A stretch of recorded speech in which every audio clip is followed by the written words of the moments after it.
ao vereador Davi Faruga, com todo respeito a Vossa Excelência, e obrigado por citar o meu nome, mas estarei lendo nesta tribuna o artigo, capítulo 2º, o artigo 17, que diz o seguinte, o regimento interno dessa casa.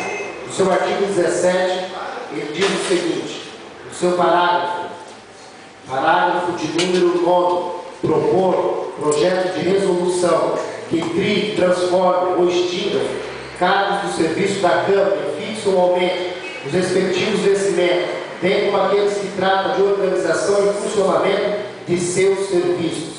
Vossa Excelência, não somos nós que criamos. O regimento, quando eu tomei posse, dia 1º de janeiro, Vossa Excelência, por 2 vezes já estava estabelecido. Então a mudança teria que ser proposta ao regimento e não afronta a nós, a mim, ao vereador, ao jurídico. Esta casa não é perseguição à emenda de Vossa Excelência, não é, Vossa Excelência. Está aqui, Vossa Excelência.